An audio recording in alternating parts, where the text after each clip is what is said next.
Hi అండి, నేను Mamata. Welcome back to Mamata home kitchen.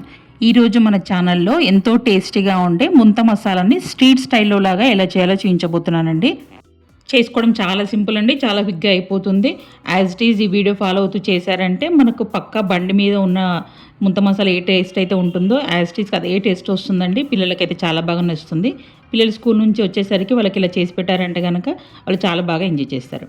ఇంకేమాత్రం late చేయకుండా ప్రాసెస్ చూద్దామండి. ఇక్కడ నేను 3 కప్స్ వరకు బొరుగులు తీసుకుంటున్నానండి, మరమరాలు.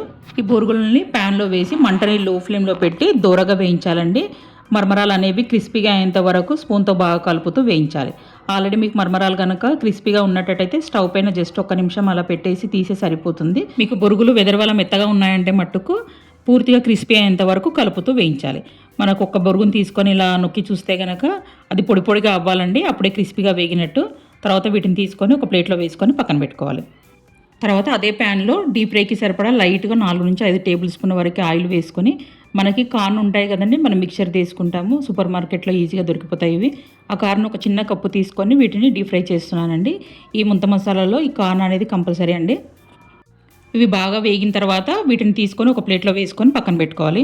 తర్వాత మళ్ళీ అదే ప్యాన్లోకి మనకు ఆల్రెడీ ఆయిల్ ఉంది కదండి, అదే ప్యాన్లోకి 3 నుంచి 4 టేబుల్ స్పూన్ల వరకు పల్లీలు తీసుకొని, పల్లీలు అనేవి దూరగా వేగేంత వరకు స్పూన్తో బాగా కలుపుతూ వేయించాలండి. మనకు ఆల్రెడీ ఆయిల్ వేడిగా ఉంటుంది కాబట్టి పల్లీలు తొందరగానే వేగిపోతాయండి. స్పూన్తో ఒకసారి బాగా కలిపి పల్లీలు అనేవి మంచి కలర్లోకి చేంజ్ అయిన తర్వాత వీటిని తీసుకొని ఒక ప్లేట్లో వేసుకొని పక్కన పెట్టుకోవాలి.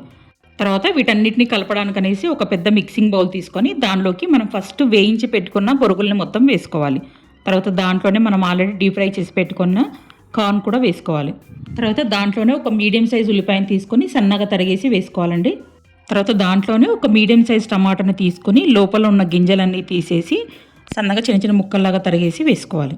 దాంట్లోనే ఒక మిర్చి తీసుకొని సన్నగా తరిగేసి వేసుకోవాలండి. ఇది మీకు మిర్చి వద్దనుకుంటే కనుక కారమే ఎక్కువ చేసి వేసుకోవచ్చు. దాంట్లోనే 1 టేబుల్ స్పూన్ వరకు కారము, 1/2 టేబుల్ స్పూన్ వరకు సాల్ట్, సన్నగా తరిగి పెట్టుకున్న కొత్తిమీర, దాంట్లోనే మనం ఆల్రెడీ వేయించి పెట్టుకున్న పల్లీలు, ఒక 1/2 టేబుల్ స్పూన్ వరకు చాట్ మసాలా కూడా వేసుకోవాలి.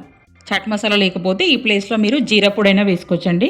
దాంట్లోనే సన్నటి సేవ్ ఒక 3-4 టేబుల్ స్పూన్ల దాకా వేసుకోవాలి. తర్వాత దాంట్లోనే ఒక 1/2 చెక్క నిమ్మరసం కూడా వేసుకోవాలండి. నిమ్మరసం వేసుకోవడం వల్ల మనకు యాస్టీస్ బయట బండి మీద దొరికినట్టుగానే పుల్లపుల్లగా టేస్ట్ చాలా బాగుంటుంది. దాంట్లోనే 1 టేబుల్ స్పూన్ వరకు ఆయిల్ వేసుకోవాలండి. ఆయిల్ వేసుకొని కలపడం వల్ల మనం వేసిన ఇంగ్రీడియంట్స్ అన్నీ బొరుగులకి పట్టుకొని టేస్ట్ అనేది చాలా బాగుంటుంది. గట్టిగా ప్రెస్ చేయకుండా చేతితోటి పైన బాగా కలుపుకుంటే ఎంతో టేస్టీగా ఉండే ముంత మసాలా అయితే రెడీ అయిపోయిందండి.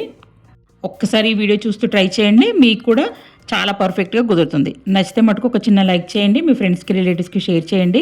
మరిన్ని ఇలాంటి ఇంట్రెస్టింగ్ రెసిపీస్ కోసం మన ఛానల్ని ఇప్పుడే సబ్స్క్రైబ్ చేసుకోండి. Thank you for watching.